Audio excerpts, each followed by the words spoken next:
Welcome to Protecting Our Freedoms podcast. I am your host, Joy Votrobek. And today we are going to have a full podcast, not just a brief, with ASCF Sr. Fellow Alan Dowd. Welcome back, Alan. Hi, Joy. Good to be with you as always. Thank you. And we are going to talk, the last time we did a brief on Japan on your first article. We're going to talk today more in depth on your first article as well as your second, military strategy and arming for Cold War II. And these are very timely articles. As we know, China continues to provoke Taiwan both in the air and sea. So at any time, we might want to be prepared, as your article suggests. Well, I think it was Major Minion, I believe I read there, a possibility of Japan or America needing to come to Taiwan's rescue. So we will get to that in the second part. But Alan, if we can start to dive into the very first part of your article. You spoke briefly last time about your first article, Japan Unveils New Security Strategy. And I will quote that you said the situation around Japan is the most severe and complex security environment since the end of World War II. Alan, could you expand on the brief you gave us last time and dive a little deeper into Japan's current security environment? Sure. I think it's important for Americans just to put themselves in Japan's shoes, sit in Tokyo and glance around Japan's perimeter. What you see is immediately you have North Korea that is constantly and sporadically and recklessly firing off testing missiles. Sometimes they fall into the Sea of Japan. Sometimes they cross Japanese airspace and fly over the whole of the Japanese home islands into the Pacific. They literally sometimes fly to so dangerously or close to territory of Japan that they set off citywide or region-wide air raid warnings, sending people into bomb shelters. So that's the first nuclear armed North Korea. Then you have China, the giant, and you can't really say the rising giant. It has emerged, yes. And it is flexing its military muscles and violating Japanese air defense identification zone and sea space, claiming Japanese territories, islands, smaller islands in the south, and then just in general behaving not at all as a responsible power. At various times the Chinese have shut off the supply of rare earth elements into Japan, which are key to developing a lot of the technologies we're talking on right now, and a lot of the modern 21st century technologies that Japan produces for the world. Yes. And then you have Russia, which is sometimes people forget that Russia doesn't just do things against European nations and democracies in Europe, but is pretty routinely violating Japanese airspace. About 60%. A little over 60% of the violations of Japanese airspace and sea space happen at the hands of China. The rest are at the hands of Russia. And a lot of Americans don't realize that.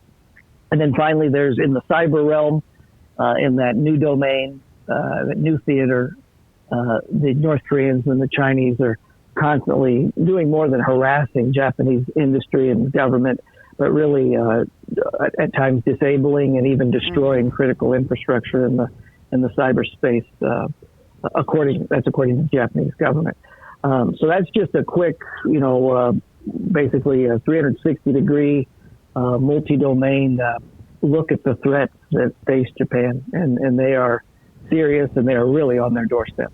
Yes, and we discussed that they feel that they really need to build up their military, I believe, last time, because America has waning influence, unfortunately, in the world. So, yeah, the Japanese put out a national security strategy recently, a new one, and it does make reference to that very point, Joy, that they're, as diplomatically as they could, they sense that the Americans have retrenched a bit, and that, I think it's hard to argue with, and they're feeling that effect on a day-to-day basis, that everything from, there were things that the Obama administration did, especially in Europe, that were pulling back, and in the Middle East.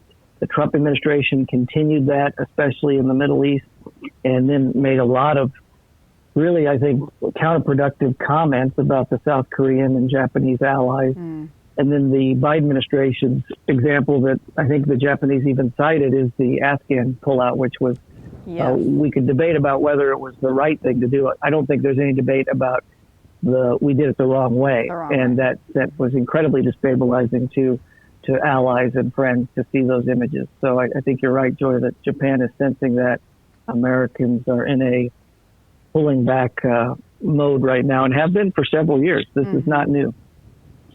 And as you know, peace through strength is our motto here, so certainly Japan wants to strengthen their side to deter any Chinese continued incurrences in their air zone and sea. Right. I think the Japanese, this national security strategy, which was laid out as any good, responsible, democratic power, it laid it out for its people and its allies. This is our plan. This is why we need to do it.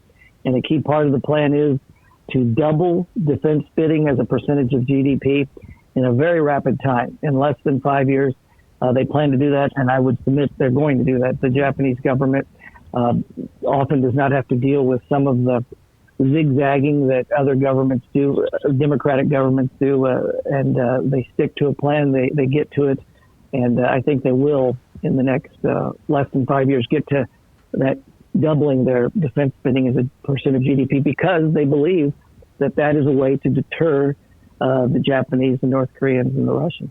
Yes, especially, I'm sorry, to deter the Chinese, exactly, the North Koreans and the Russians. And you just gave a perfect segue into the second part of your article, or that came out in February. You can see both articles on our website at www.ascf.us. But the second part is titled Japan Arming for Cold War II, and you speak much more deeply into the amount of spending, like you just said, that they are doing on their military. And amazingly, they will be the third largest defense spender in the world. And you also, that's right. Yes, I was reading a lot of those figures are very amazing, and we need to step up more ourselves.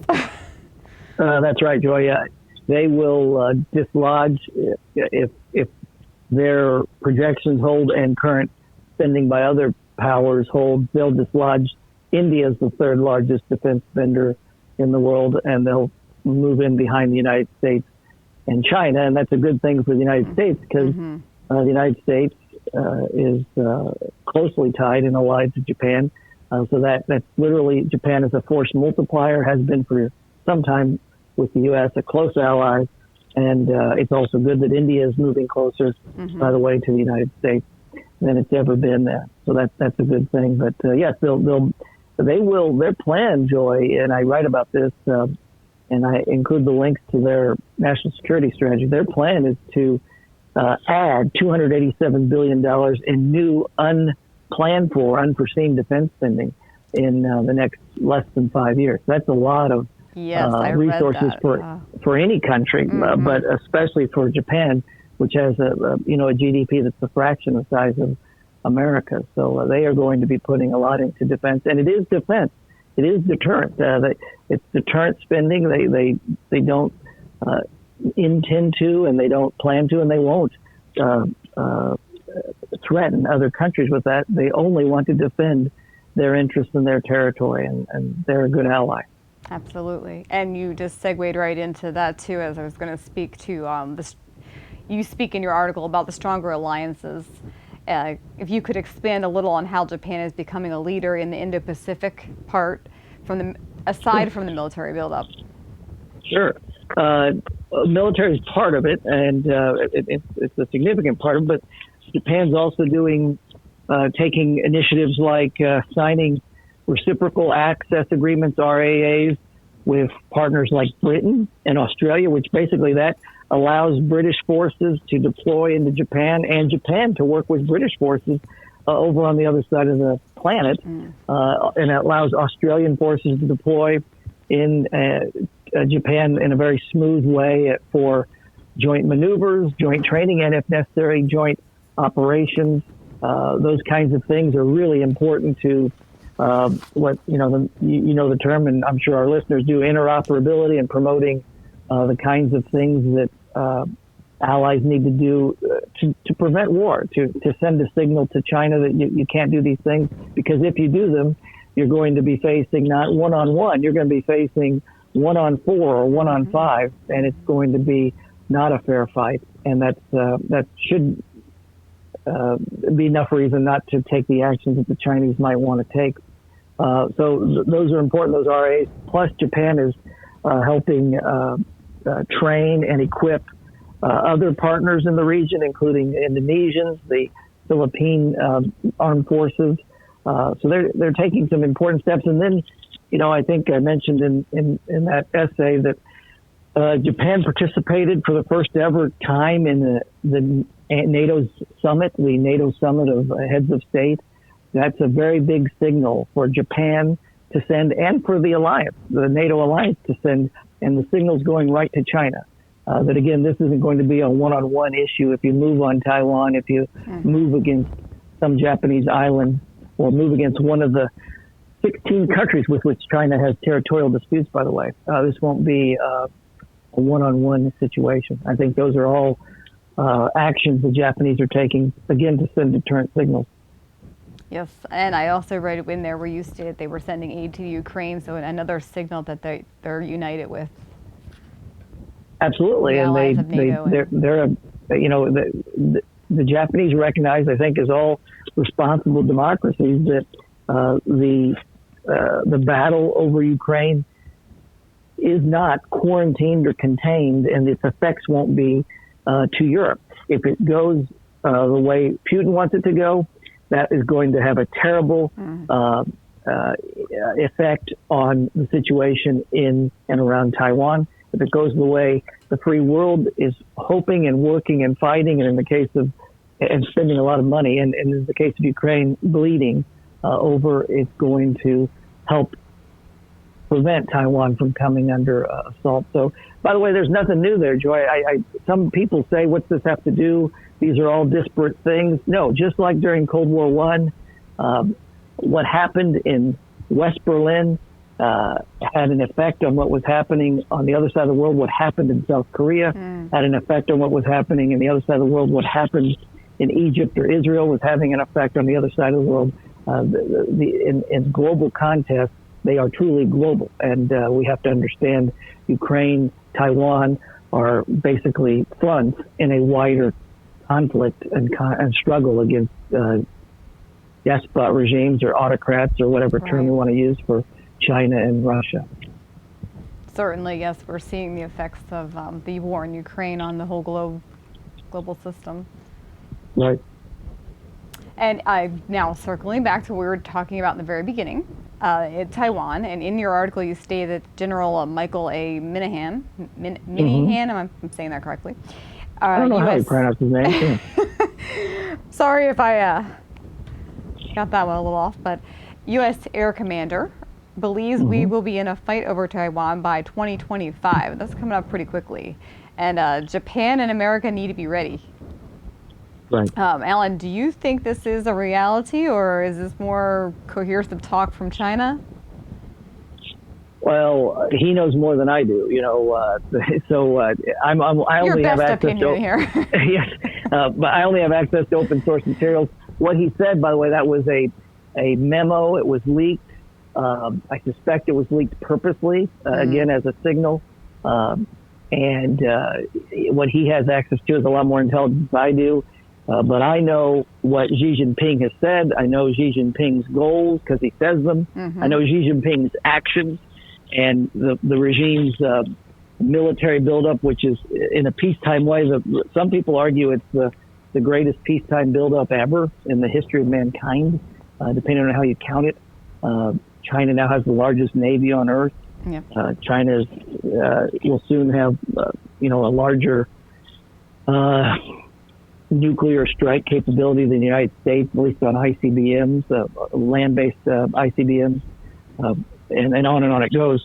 So General Minahan knows more than we do, but I would say that he's. I think that is very much possible, or very much a possible reality. And as you just referenced, peace through strength, President Reagan's motto. As you know, Reagan didn't invent it. President Washington, President Theodore Roosevelt, before Reagan and between Washington and Reagan, embraced it. The Romans embraced it long before there was such a thing as the United States. Peace through strength works. You have to be willing and prepared to fight war. The paradox of that, if you're prepared enough to fight a war and the enemy knows that, you're not going to end up having to fight a war. And that works. And the Japanese are embracing that and working shoulder to shoulder, elbow to elbow with the United States and other allies. Australia, India, not technically an ally as of yet. Other partners can prevent China from moving. Interesting that you mentioned Taiwan, Joy. I need to touch on that. It's interesting, and I think it's a good development that the Japanese now are saying, the Japanese government is saying that the sovereignty and continued independence and free government in Taiwan is connected to Japanese security. That's a big deal. That's a huge step forward that the Japanese shared or came to a view of last year. And because they say you take Taiwan, that then affects Japanese security, Japanese interests. It's not just a matter of ideals. You don't want a democracy to fall. It's about our interests. There are Japanese islands just 60 miles away from Taiwan. And this is something that the Japanese understand. One Japanese official said, if Taiwan were to fall, we would need to think hard that Okinawa would be next. Right. So we're closely monitoring the situation. And then they say if there's some type of a situation where an armed attack against Taiwan happens, that we would have to help an ally in that situation. They're not talking about the Taiwanese. They're talking about the United States. Right. And the Mutual Defense Treaty of the United States, I think it's, to me, it's unthinkable, and hopefully Xi Jinping understands it, that we would let Taiwan be conquered. But if they moved against Taiwan, that the United States would help, and then Japan is making it very clear that we would not let the Americans fight alone, and that's important. Yes, certainly. Xi Jinping might think twice if both America and Japan are making these statements. That's right. And as I think it's important just to interject there. President Biden has said on 3 occasions we would come to Taiwan's defense if they were attacked. That's an important statement. I think it's good that he's done that. Similar statements or references were made by Trump and by Bush 43. I think it's important actually for the president and for Congress to codify that. I think we would do ourselves and Taiwan and the region a lot benefit just by making it clear that we're going to end what's known as strategic ambiguity, replace it with strategic clarity. A lot of military thinkers are saying it's time to shift to that, to put China on notice and make it clear, if you cross this line, you're going to war. There may be a lot of diplomatic fallout from stating that, but the diplomatic or even economic fallout from stating that pales in comparison to the cost of a war between the United States and China, even a short one over Taiwan. Yep, I agree. I completely agree. I think that's good that all of those presidents have backed that up. And as you're saying, we need to make it solidified in Congress. I think we talked about this. It's been a while, but there was a bill out there at one time to do that. I don't know if there is one yet again, but they need to have one. You're right. Good memory, Joy. I think it was in the other Congress. It was called the Taiwan Invasion Prevention Act or something like TIPA. It's been reintroduced, hasn't passed either house. But that's one refreshing thing. Sometimes you and I talk about how the country is divided, is bitterly divided. It seems at times very tribal at times. But there's a growing amount of consensus among our elected officials about China policy, and I think that's a good thing. It's not because Americans need or want an enemy. I say this to classes I teach and people I speak with. It's because China acts like an enemy. I mean, we don't want them to, but the fact of the matter is China behaves like an enemy a lot, most of the time. Yes, for instance, a spy balloon. Yes, the most recent example is that, and the Japanese can give several examples as well. So we don't want an enemy. We're not looking for an enemy, but if you act like an enemy, we have to respond that way. So, and I think Reagan, the example you invoked of Reagan, I think there's plenty of historical evidence to suggest that if Reagan were in office today, he'd say, yeah, it's time to end strategic ambiguity. We're going to stand with the democracies of the world, because he always did. Yes, you're right. And I thank you for clarifying that there is another bill that's possibly being proposed out there to solidify that with Taiwan. Well, Alan, thank you for taking the time to talk to us about these serious issues and your articles. I enjoyed it as always. Yes. Thank you, Joy. And we had a full episode this time. We may have some more briefs again in the future, but in the meantime, you can read Alan's articles on our website at www.ascf.us. You can follow us on Facebook and Twitter, and subscribe to our channels here at YouTube and Rumble by typing in American Security Council Foundation, or I believe you can put ASCF US. Please join us again next time as we bring you the stories on protecting your freedoms.